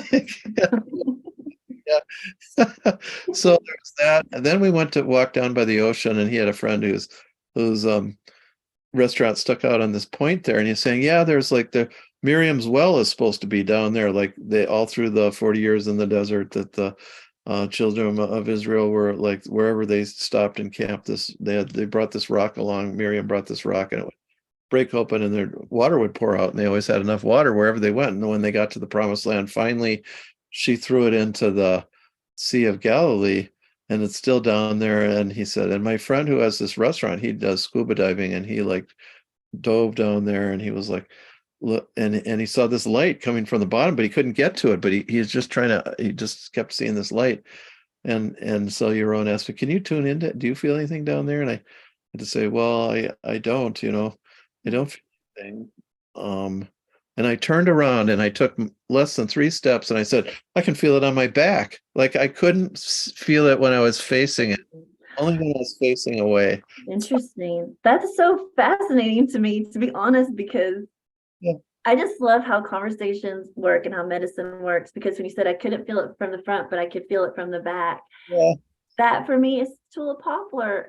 Like it's for the back of the heart. It's just, and a lot of times to sit with my back against it. And I don't know, there's something about, well, a friend of mine said like, well, that's where the angel's wings are supposed to be, but I love that. And I know we have to finish. So I just want to tell one short story as we finish. I think it'll bring us full circle, but you just mentioned that when you touched that you could feel you were acknowledging each other's mantles, right? And when I asked you to dinner when you were up there at Teresa's, before I did it, I went to Stephen, my husband at the time, and I, because he was a pastor, and there's all these rules and all this kind of stuff. And so I said to him, I need to ask Matthew Wood to dinner. And he like kind of drew back and looked at me, and I was like, because there's like almost 30 people in the class. How much I've wanted him to come. I have questions for him. I just want to spend time with him. And I need to ask him to dinner so that I'm not in a crowd and it's possible. And then I looked at Stephen and I said, Stephen, I want his mantle to fall over me. And Stephen knew what I meant, because there's like Elisha, like in the Bible, where Elijah mantle passes to Elijah. So I knew he would know what I meant. Like your teaching and the way you were with the plants, it resonated with me. And so I don't want to waste this opportunity, to gather and learn. And so obviously we went to dinner. So he's said yes. And, but I wanted to bring that up because that was my desire. And then I had the experience with you at that time about Tulip Poplar, where you said it's teaching Amanda something else. And I don't know if you remember this, but we were together and you let me and Katie come for a clinic session with you. And when I was listening to the person talk, I was getting motherwort. And when you turned to Katie and I and said, okay, you've heard what you've heard, what do you think? I said motherwort, and you said, no, it's not motherwort. And I was like, oh, okay. And then you kept going through plants, and like none of the plants were changing their pulse. And you finally, like after a lot of plants, you looked down and you said, Amanda. I was like, yes, because I knew what you were going to say. You said, get the motherwort. And I was like, okay. And I just got it. And I didn't, we just acted like that was nothing had happened beforehand, And so when it was over, I was a little nervous because I was like, you're my teacher and I really wanted to learn from you, but you had seemed a little upset about motherwort, and then it was motherwort. But afterwards we were sitting there and I was very quiet because I wasn't going to say anything about it. And I had your pulse book that had just been published. And you said, do you mind if I look at that? I haven't even seen it in print yet. That's the first like real copy I've seen. I was like, sure. So I handed it to you and I asked you if you'd mind to sign it, and you signed it. And I can't remember the exact words. I'd have to look now, but basically it was something like from one herbalist to another, but I didn't know that. So I got home. But as I was leaving the yurt that night and we went, separate for you to go to your place and me to go to mine, you said, Amanda, if you ever choose to like apply to the guild, like the American Herbalist Guild at the time, you were like, let me know, like I'll vouch for you. And it just meant so much to me because it was another moment like with Tulip Poplar where you said it's teaching Amanda something different. It was this other moment where motherwort was kind of telling me something different, And so I just want to share these stories because the way that I am with the plants, the way that I hear them and I desire to relate to them and the way they're a part of me, you are such a part of that because of what you said and what you taught and how you've been. And I feel like I did get a little bit of the mantle with how you shared those things with me. And so now, like when I have students and clients and anytime I get to teach or offer plant medicine, like my desire is to communicate to the students and the people that are there what you communicated to me, which is like nature is alive. You can talk to it, you can communicate, you can trust what you hear, and just this like generous sovereignty or something that you offered in doing that. And that's what I want to continue to like pass on. So since you mentioned the mantle thing at the end, I had to like place that here as part of like my story with you, because I'm very, very grateful to have had you as a teacher, because I wouldn't have the connection to the plants that I do if I hadn't had you like showing me the way. And also there's transmissions that happen. Really, there are transmissions that happen. Can't help but think you might have received the mantle of authority and responsibility from me. Yeah, I had a very definite experience when I received it, and I had to have had that because the person was dead I received it from, which could have been like Moses, I suppose, but I'd already had mine. So, but and it's a little easier if the person's dead, you're not all gobbledygooked up with, all sorts of personal, like, God, that Amanda sure is a good looking gal, but but all the rest, all other things. So I wonder if you might have received that mantle of authority. You have really gone far. I mean, that was the beginning then, and you've really become a professional herbalist and done a whole lot and forged your own path, which is a little bit more creative and kind of fun than mine, like writing and poetry, maybe songs, I don't know. Yeah, I'm doing songs now too. I love it. But I feel like that's because of you, because when I met you with your drop doses, that's what you were, one of the things you were known for. And it has been a way of forging your own path because you've gotten some slack for that in the past. So you just helped me be like, it's teaching Amanda something different. I was like, yep, I'm off and running to go be myself. See you later. Yeah, I think you did receive the mantle of authority and responsibility. Yeah. Yeah, I'll tell my story. So let's see, I was only about 31 and I got invited to teach. One of my clients and friends who was a Native American Indian who was Ojibwe, and we went up to one of her friends from the who was Ojibwe too, and to teach a class with it's about 15 people. It was February, man, it was cold the whole way driving, even in a heated car in Minnesota. It's like it was 30 below. I don't know how we made it, but boy, we did. And we walked in, came in the door, and there's a massive cloud of steam, and it settled, and there was this woman that I'd never met before who was the sponsor, Kathleen. I won't mention her last name. And it all settled, and it was like there was a whole lot of energy between us, a whole lot of history, and it wasn't all good. Mhm. Mhm. And so we sat down and we started talking, and she said, and I went to the bathroom and then came back, and she was kind of shaking, and she said, "You reminded me so much of my grandfather, who was a medicine man, that I vomited and had diarrhea." Oh my goodness. You're thinking I may not have needed to know that. Like, How do whoa. you respond? Yeah. And he was a photographer. He was he was a Métis. That means someone who's part Indian and part French only. They didn't really accept that designation then, so he was part white and part Indian. But and she said once she was on the she was out front of the Indian Center in Franklin Avenue in South Minneapolis, and this old man said, who's your family? And she said, I'm a blah blah blah, gave her last name. No, who's your family? Oh, well, my grandfather was, so I knew it. He was the only Indian that wasn't afraid to be an Indian back in those days. And yeah, and he handed up, and there was all these pictures. He loved photography, and there he was sitting, the chief, with the headdress and everything. And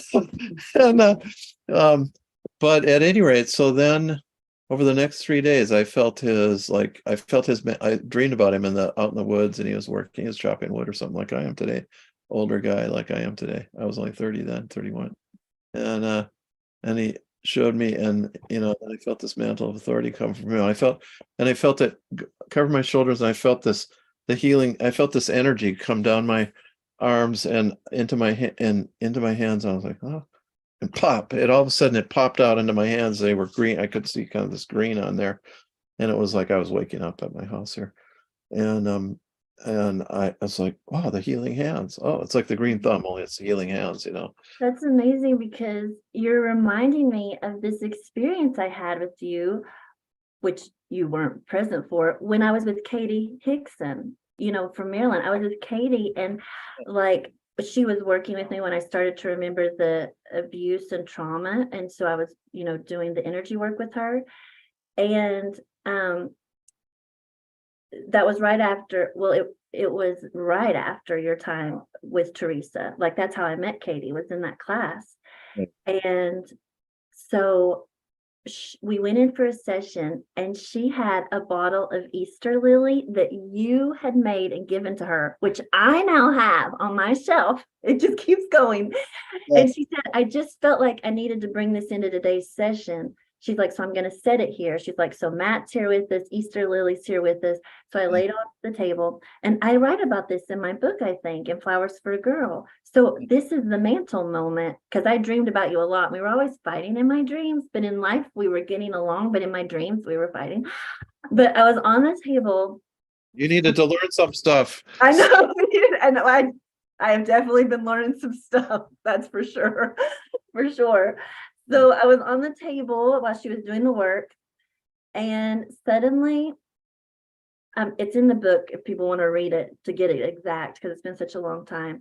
But suddenly I was there, and Easter lily light and Easter lily water was like pouring over me like a baptism. And I saw you coming towards me, and you had like this kind of hat on, like that hat. It's like a hat you would wear, at least then, you like when you're out for a walk. And you were coming towards me, and I could see you, and I was like, oh, it's Matt's here. And then right when you were almost like to my face, you were behind me. Oh. And all of a sudden, I can't believe I'd totally forgotten this. How did I forget? You know, a lot of life happens. It's in the book. And you put over me a bear mantle. And it was like your hat became like the bear's head, and your coat became the bear's fur. And then like you and me did this merge, and the bear did. And you know, and it was all beautiful and baptized with Easter lily.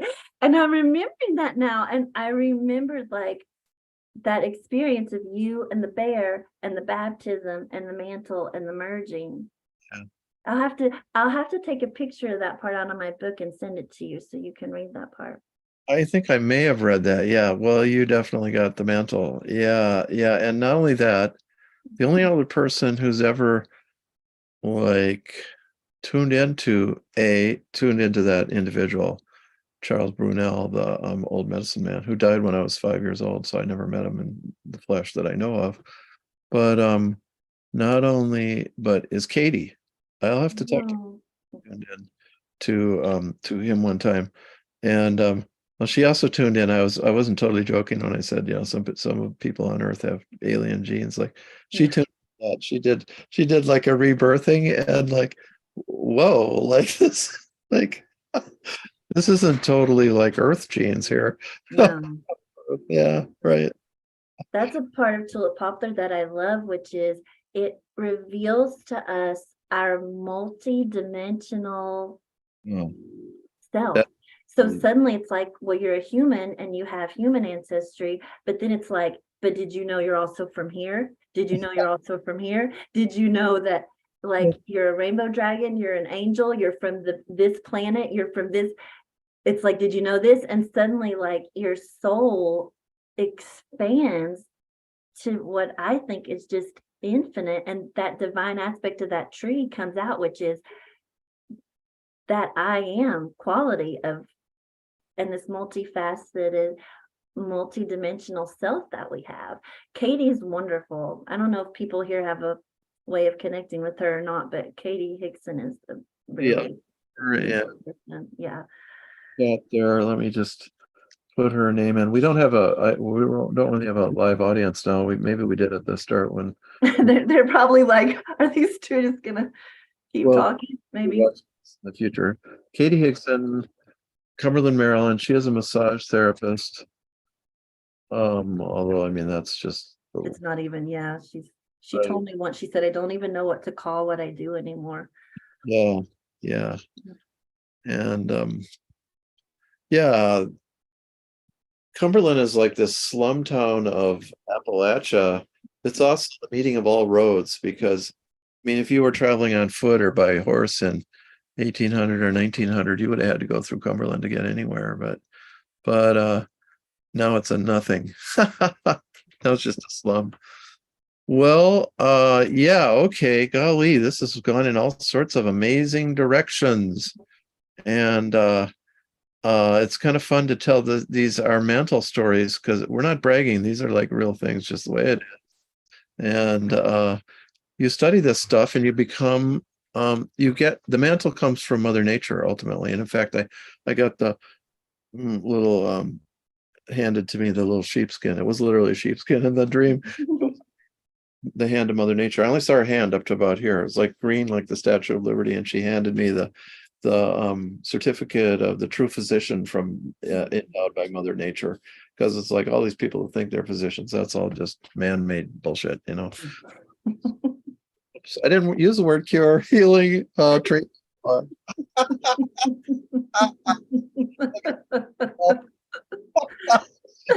right. Oh.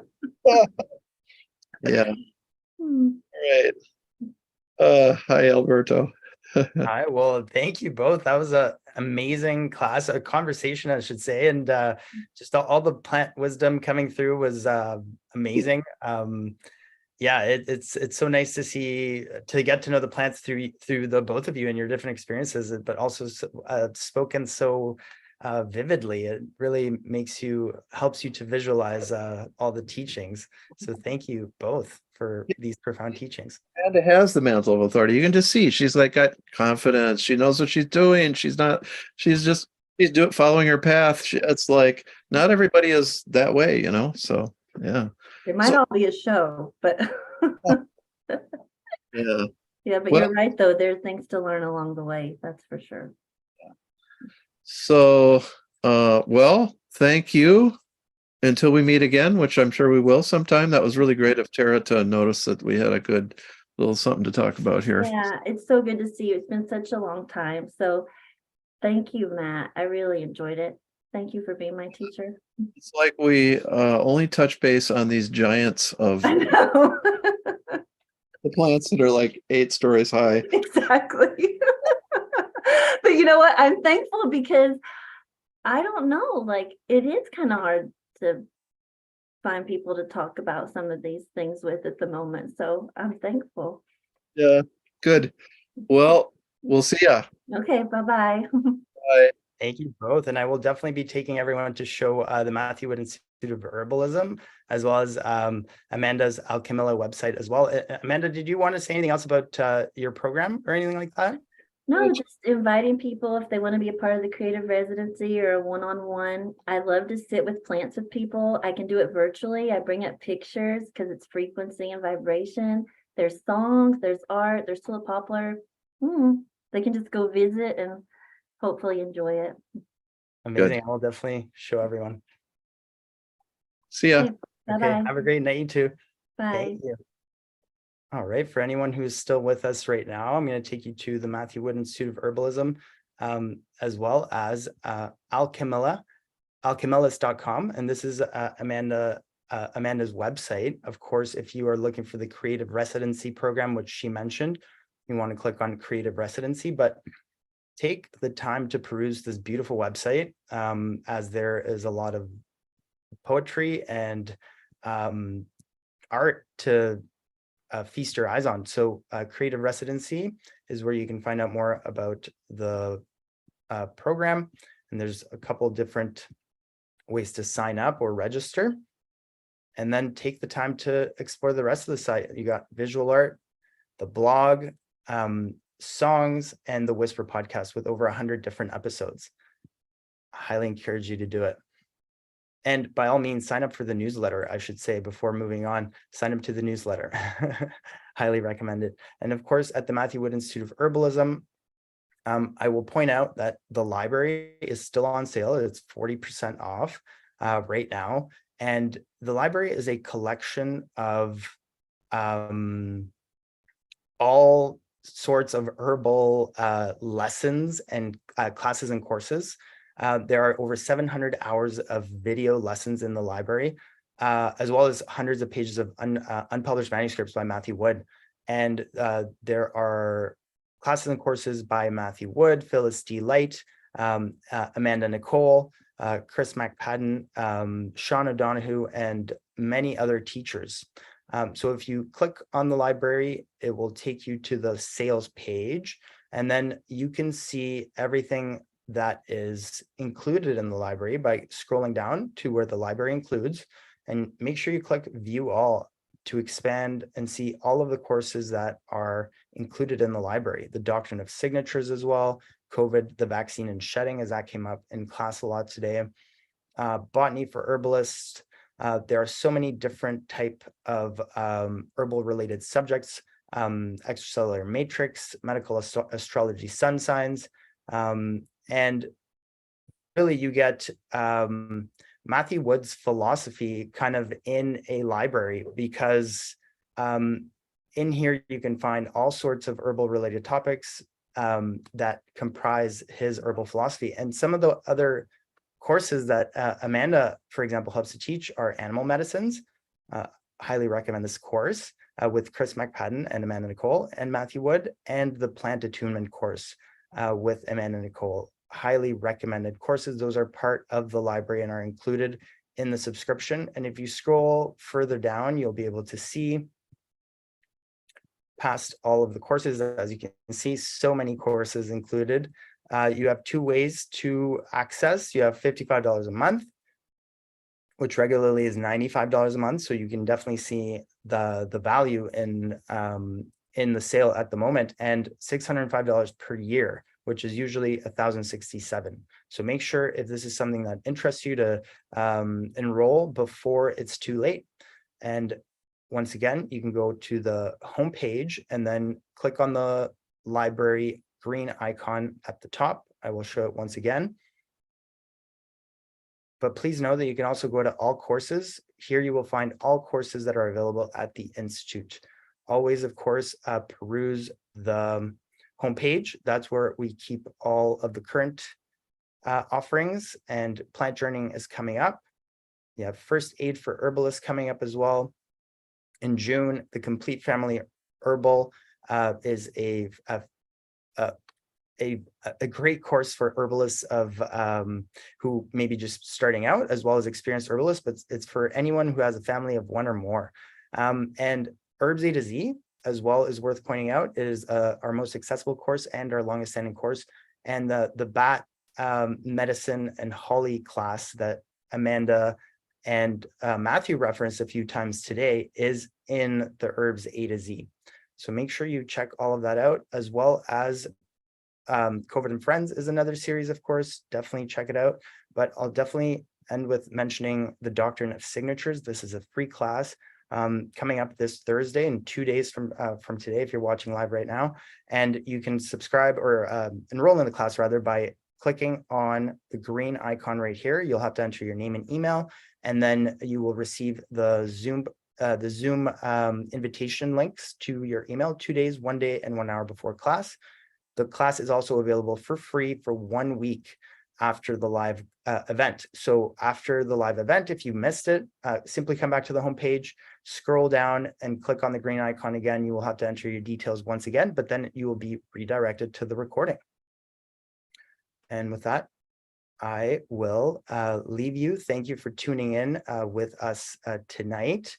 And yeah, go ahead. I would encourage you to go ahead and connect with the plants, have your own experiences with them.